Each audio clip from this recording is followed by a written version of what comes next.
I have a loud voice, so I hope that all of you will be able to hear me. And I thought I would just start by introducing myself and kind of what has brought me here today. Okay, so I am Lois Sherrick, and we were foster parents a long time ago for about 20 years. And ultimately then we stopped fostering, but then we turned around and adopted 3 children.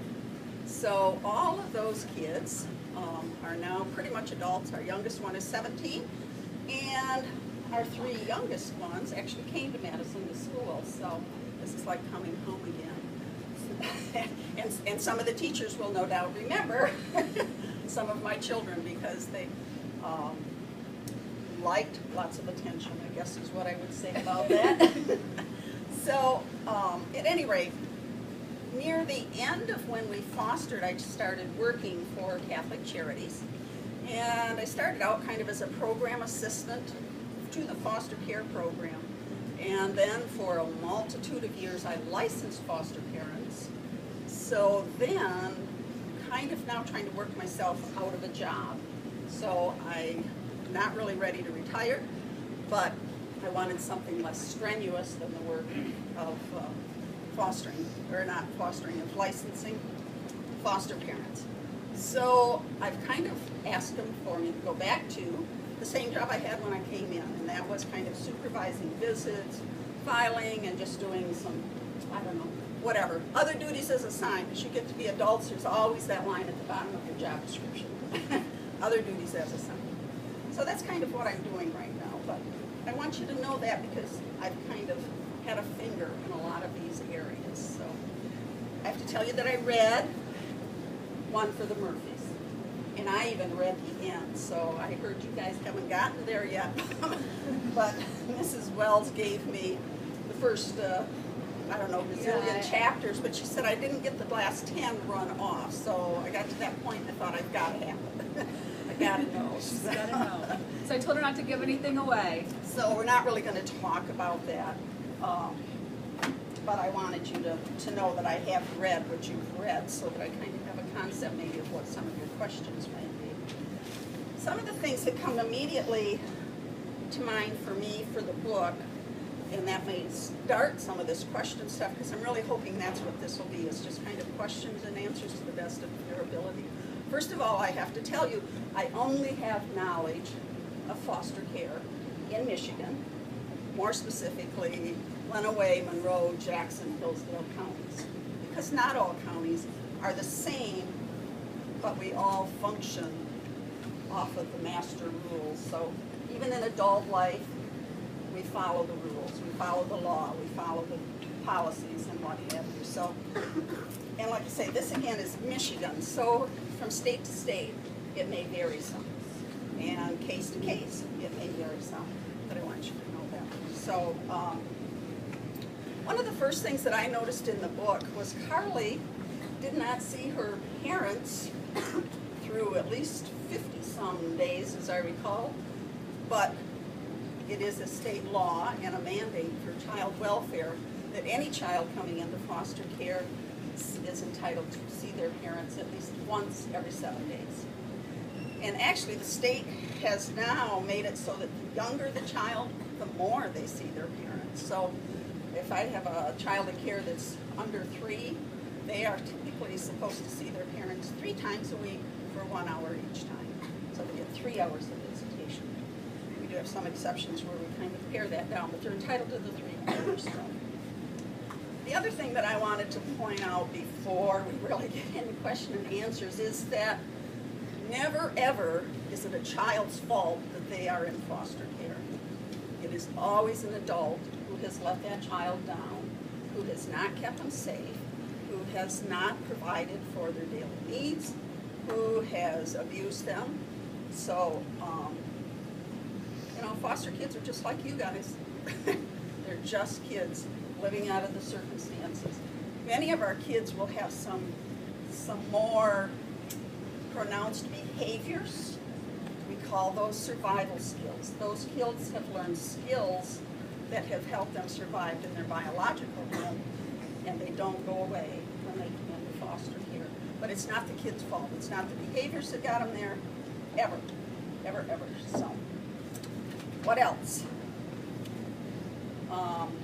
Just to say a little bit about the foster parents. Foster parents in the state of Michigan are mandated to take 27 hours of training before they can be licensed. They have to be first aid trained. They have to have ongoing training throughout their time as a foster parents, at least 6 years every year. They try to do child-specific when we need. If there's particular issues they're dealing with, we try to provide that for them. They have to go through record clearances. They have to go through a big home study process. Everyone in the home has to agree to be a foster family. So if we have a child who's saying, I'm just not really too cool about sharing my bedroom with this stranger, then we have to really take that to heart and we have to look at that. Is that something that this child can adjust to, or is this a reason that we can't support them being licensed? All right. Well, one of the other things that I really like about this book is that it really did a really nice job of talking about the mixed feelings that a child feels when they are in care, and about the family's feelings when that child is in care. So I thought they did a nice job of holding the bottom side out. A couple people know the bottom side out. But that it talked about sometimes Carly and her need to express herself and what have you would say something that the foster family would get a little upset about. Other times the foster family said things that they felt was probably being supportive to her, and she kind of took it in a more negative way. So with that, I think that's kind of where I wanted to be. So what kind of questions do you have? Awesome, right away. Have you ever had a case where the child went to hospital and Did they what? they got wrong with their foster? Beat in their foster home? Well, that's a sad one to start out with. Yeah. But in spite of the legal process that we go through, licensing and what have you, there are foster children that come to foster homes and ultimately end up being hurt in foster care. We're not proud of that fact. That's part of why there is so much stringent training, stringent questioning, really tough stuff, so that we understand those things to try to protect them. But we also know that many of our kids have survived stuff that we can't even fathom. So right now, fortunately for workers, well, I talked about all the training that foster parents give. Workers are inundated right now with training. Much of that is trauma training, because what we're trying to really understand, and what society is now beginning to understand, is that much of what happens to young people coming into care, their behaviors are there because of the trauma that they've experienced. And I love it when we go to train, and we try to pass that on. The foster parents are also getting some of that trauma-focused trainings, and I'm sure teachers too.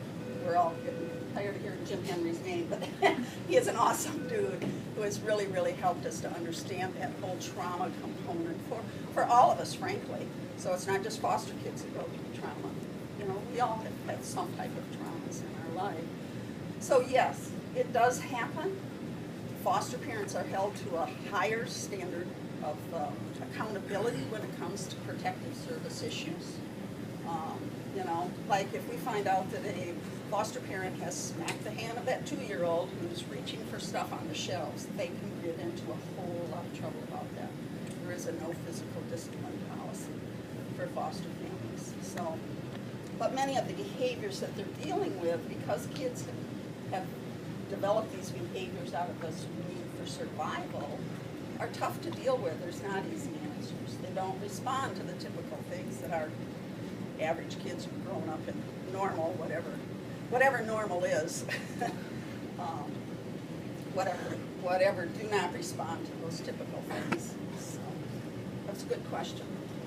Yes, ma'am.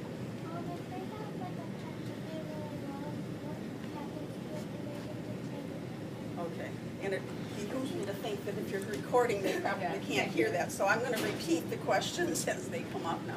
Her question is, what about pets? When kids come into care, can pets go with them? We have had some incredible foster parents who have said yes. But the typical answer I would have to tell you is no. I'm sorry. In spite of the fact that it was the parent who caused the damage, it's the child that loses all of those close friendships from friends, who loses the pets, who loses those things, at least until they're back home again. Yes, sir? What if the father or mother is in jail? Could they still see him? What if father and mother are in jail? Can they still see them? Another good question. Yes and no. State law mandates that yes, if a parent is in jail, then we have to work with that parent and they should be entitled to visits. Fortunately, we haven't had an awful lot of that experience where we've had to take kids to jail or prison, but currently I am doing a prison visit every Thursday with an infant whose mother is in jail. She's there for less than 2 years, so theoretically, she could get out and get her child back. So we need to work with her, and since this is an infant, then it would be unfair to have that child grow to 1.5 and then all of a sudden introduce mom into her life. So we are doing that. Yes, ma'am? How often do you take that? How often do I take the infant to the prison? That's a case where she's really entitled to 3 hours a week, 3 one-hour visits a week, but we have pared that down so she goes once a week. And so far, we have not been able to stay more than 2 hours, just because when you visit, this is at the Huron Valley Women's Prison. When I go in with that child, I can take only a light blanket and 1 bottle. So the time itself, and we're in a huge room like this with a gazillion people and lots of people visiting, and we just haven't been able to get her to go beyond 2 hours. She just is getting a little spaced out. So that would be really hard on a child that's young, that young to form a bond to use on a foster family. But yes, and she has a huge bond to the foster family. Because to that child, That's here. Yeah. So it's a mixed feeling, and frankly, we have DHS, the Department of Human Services, who is kind of our boss, say, why are you even doing that? But we keep going back to saying because it says we need to do that, and because of her circumstances, she has to at least have some type of that visual. But you're right, she's attached to the foster mom, and she could stay there forever if that's how that ends up too. So just keep working with those. I'm going to take hers just because you had a question, but I'll come back to it. Hi. When a child is getting abused, how do you know that they're getting abused if you're not calm yourself? If a child is getting abused, how do you know the child is getting abused? Frankly, and I don't know whether you're talking in the foster home or in a biological home, but the way that happens is, teachers are mandated reporters, and so if you come to school and you've got a black eye, somebody should be questioning you why that black eye is there. And probably one time you come in with a black eye and you tell them you ran into that high doorknob or whatever, they might believe that. But if you come back again with other signs that somebody's hurting you, they should be calling protective services. And depending upon the circumstances, you really should call that first time. But there's not a good way. I mean, sometimes you can see it in behaviors. If there's a huge change in the way kids are reacting or behaving, that might be a sign that somebody's hurting them. But it depends upon you. I mean, and there's a part of me that hates to really give that message, but it is up to you to let people know if you're being hurt, if you feel something is inappropriate, whether that's physical, whether that's emotional, whether that's sexual, whatever it is. It's really up to you to help us to sort that out, and hopefully we can protect you then from further harm. But is that an accurate for teachers? Because you guys are the ones that deal with that. just to piggyback on that, how many times does a case have to be filed before they go in and investigate home? Okay. Because sometimes you call and nothing's done. Right. Okay. So her question was, how many times does something have to happen before they go in and really investigate? And that's really a protective services question, but I can tell you because we train in that. And sometimes what we would tell people is always call if there's a question. You don't have to investigate anything. Simply call and let protective services do their work. And whether or not we, as those who say anything about that, find out or not find out, they should investigate it at least. I mean, sometimes to some degree. They may say there wasn't